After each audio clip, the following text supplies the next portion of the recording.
Hello!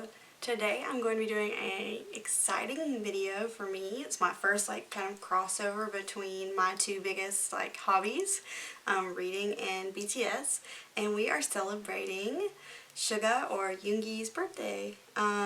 His birthday is March 9th Korean time, so a bunch of us are uploading this video where we will take his mixtape, Agust D, and for each one of the 10 tracks we will recommend a book that we feel pairs well with the song or represents the song in some way and that we think you might want to read. I'll have a lot of the other videos and the playlist linked down below. So I'm going to go ahead and jump into discussing Agust D. The very first song on the Agust D mixtape is just called Intro DT Suga, which is Agust D backwards. It's just a really badass intro to the album. It samples the next track on the album, which is called Agust D, and it just does a good job of kind of providing some context for what to expect in the album. He just talks about, he says a lot of words that are key themes, and it's just a little short intro, but I think it's a really good first track for a mixtape.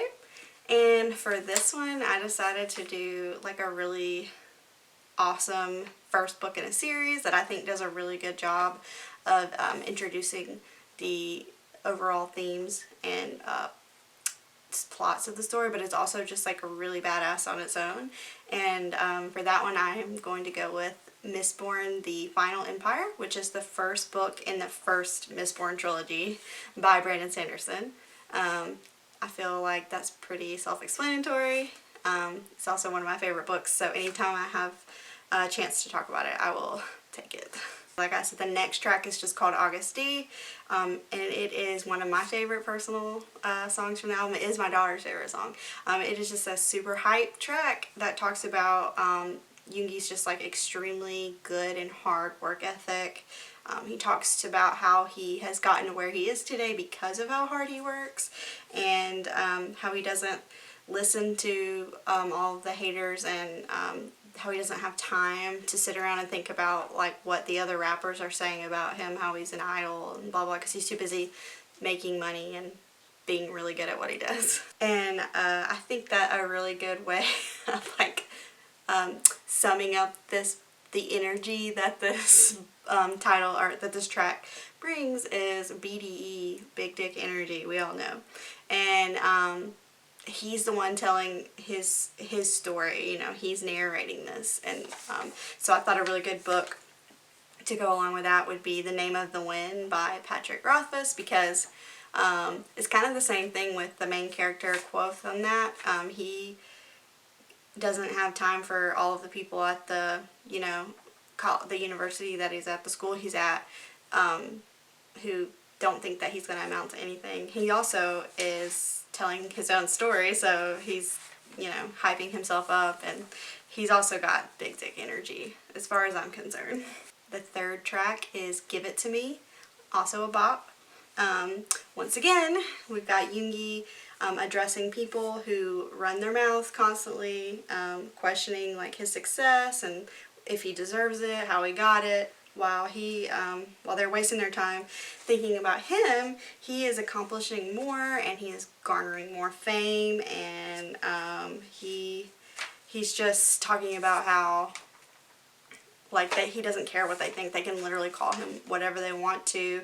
He's running things, and there's a line where he says, "Don't touch me, not even a finger," and that mentality as well as that line helped me come to the book that I thought would go along with it. I'm going to recommend Six of Crows by Leigh Bardugo, most especially because that line and just like his attitude in this whole song is very Kaz Brecker. Like I don't know, it fit really well for me. That's the way he approaches things. Like, obviously he doesn't want to be touched, he literally wears gloves, but also he doesn't care that other people like look down on him for, you know, his little gang, and he knows that he's actually running things even though he makes them think that they are. The next track is actually a skit It's just called Skit. And in this, Yoongi meets his brother at a restaurant, and he's recording this. It doesn't seem at all scripted. It seems like he really was just like, hey, let's go eat dinner or lunch or whatever. But he's talking to his brother about the Agust D Mixtape, and he explains that this is something he's doing that is not related to Suga from BTS in any way. It's Agust D, which he says he thinks gives him the opportunity to show off one of his many other sides. And he talks about how he's only able to do what he does and to make music like he's making because of his Hyung's, or his his actual brother, big brother, but also his Hyung's and his producers and people who are older that he looks up to, that he's close to, that have helped him. But he says he can only be successful because they believe in him. And he goes on to say that having somebody who believes in you like that in itself is a good thing. Like, if you've got someone who has faith in you just because you're you, like, you don't really need anything else. But his brother responds, it's really sweet. He says that he's always believed in him, even when he was nothing, and then he was a trainee, all the way till now, and he still believes, in what he's doing and his Augusty stuff.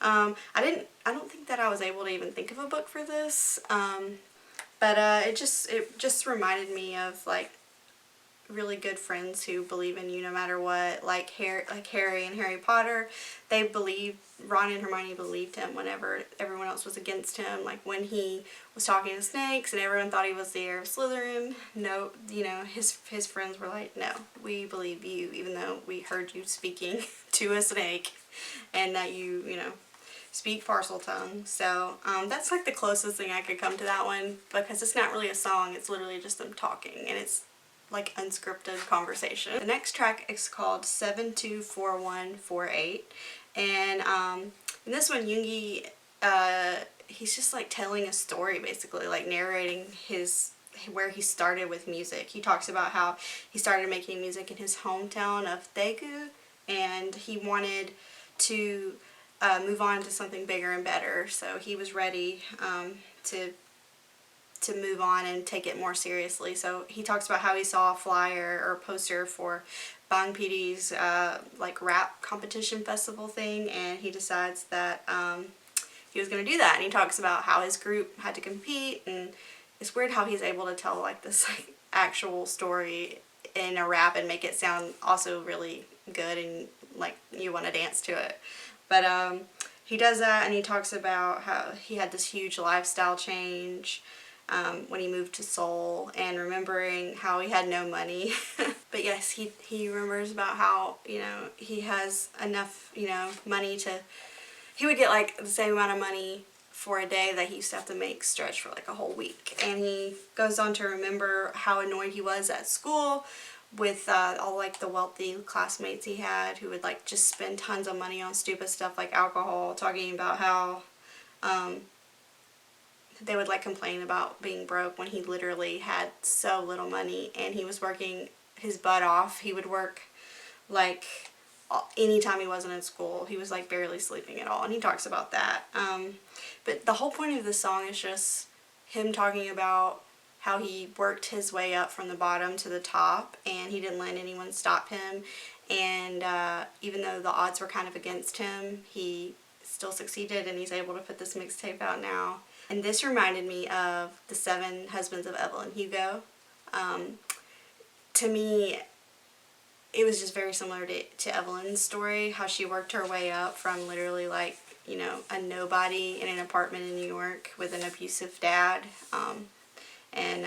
She just did it her own way, and she had so many haters and so many people against her, and she had to listen to all these people with all this money and fame complain while she, was working her way from literally nothing. So that came to mind. The next track is called 140503 at Dawn, which is obviously a date. And it starts out with him like clearly really sleepy. He's like yawning, and then you hear him typing up the song, and then it starts. In this track, Yoongi talks about the self-imposed like wall that he's built around himself, that he puts up to protect himself, and how he's lacking in human connection. He pretends that he's not lonely, or suffering at all, but he actually, he is, even though, like I said, it's self-imposed and he doesn't have to do this to himself. But he warns others, you know, that he's put this up himself and not to break through it, and not to, he says that he's like on an island by himself, and so for them not to throw him off the island into the ocean with everyone else. And this reminded me of the book Wicked Fox. Specifically the main character, she's also has chosen to make herself an island and to build a wall between her and all of the people she knows, because she's so used to having to leave and move, and there's literally no reason for her to get close to anyone. And she also pretends that she's okay with this, that she doesn't need anyone, but really she craves any kind of human connection because she doesn't get anything from her mom and she doesn't have a dad. So that's actually a big part of the story, is her being vulnerable, which she does not want to do. Okay, track number 7 is called The Last. This is a really good song. It's a really heavy song. In it, Yoongi discusses how he suffers from anxiety and depression, and he goes into a lot of detail about him battling with it and what he's done and, you know, how he has felt. He reveals that behind his like BTS sugar rapper persona, that he views himself as actually just like this weak person. He says that his confidence is like an act, and that he's using this song to show people who he really is. And he uses like a lot of emotional lyrics and puts a lot into it. He also, in Korea especially, but also still here in the US, you know, mental health is pretty stigmatized and people usually kind of tiptoe around it, but he uses very clear language to discuss his anxiety and depression. He's very blunt about it and about how it makes him feel. And he also chooses to end it on kind of like an upbeat note, and he wants his fans to know that he is okay and he is happy and that they don't have to worry about him anymore, and he wants the same for them. This reminded me of the book The Dream Thieves, which is in the Raven Cycle series. It focuses on Ronan Lynch, who I feel like this song could be about Ronan Lynch. Yoongi says that he uses like swear words and like harsh language and like a tough persona to cover up his insecurities, which is exactly what Ronan does, because Ronan is hurting. So it's kind of just the same idea. Number 8 is Tony Montana. The album version features Yankee, but I prefer the live version that features Jimin. I mean, who doesn't? But this is truly a bop as well. I mean, this whole mixtape is so good. But in this song, he's obviously talking about Tony Montana from Scarface. He's comparing himself to Tony Montana. He says that people are waiting for him to fail, you know, and to blow up like, you know, Tony Montana does in the movie. He says that's who he feels like, and that he has a lot of success already, but he wants more, and he wants happiness, but he knows that, you know, success and happiness are not the same thing. And he doesn't want to become like money hungry obsessed.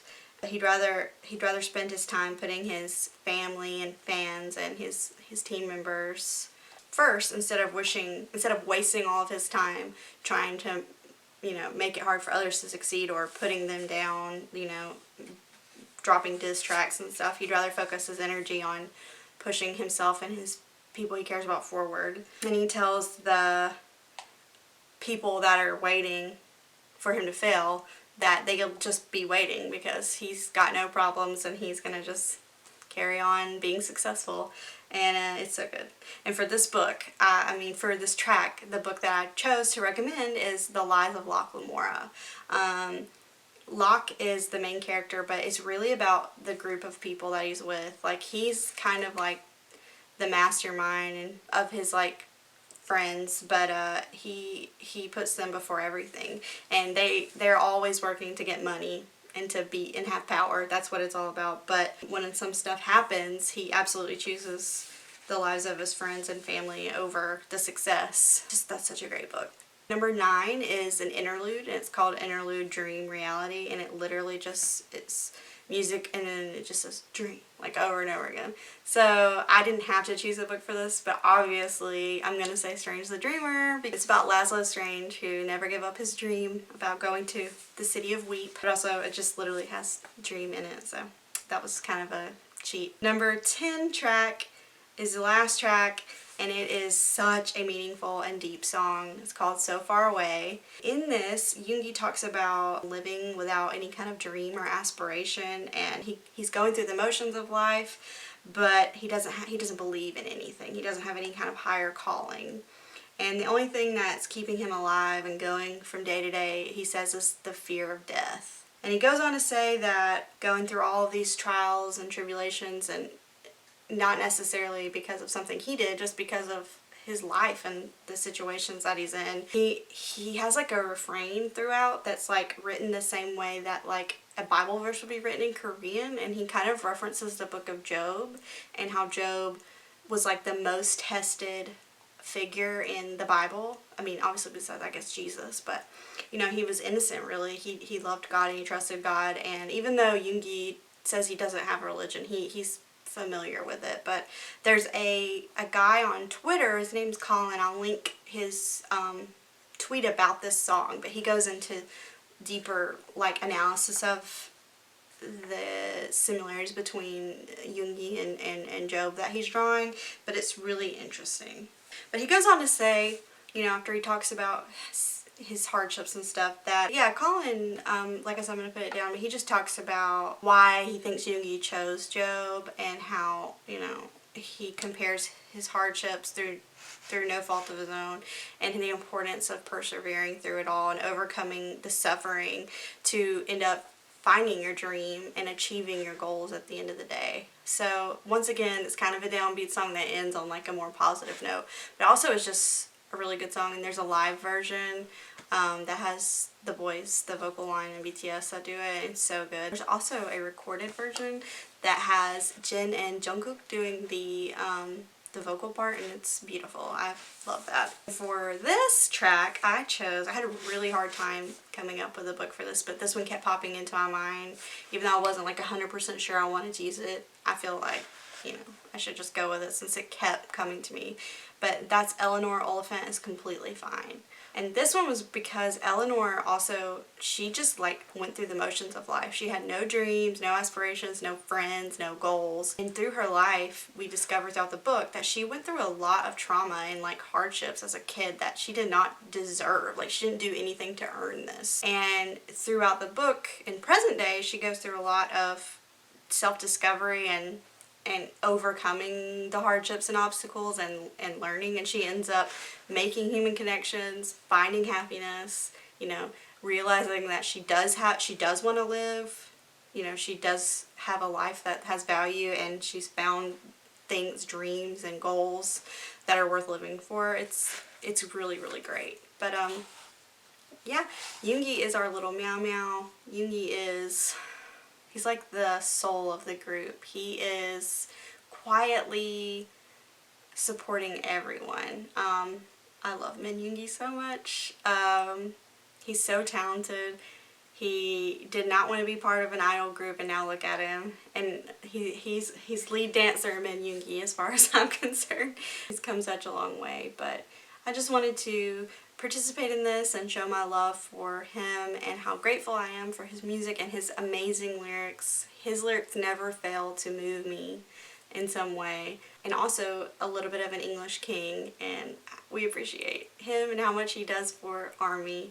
But if you made it through this whole video, thank you so much, and I encourage you to go and check out the other videos that BookTube ARMY made. And if you love Mixtape, what's your favorite song? If you thought of a book that I did not, please let me know. I would love to hear your thoughts. But yeah, thank you guys so much for watching. If you liked this video, please give it a like, a thumbs up, and subscribe if you want to see more. And I will talk to you guys next time. Bye!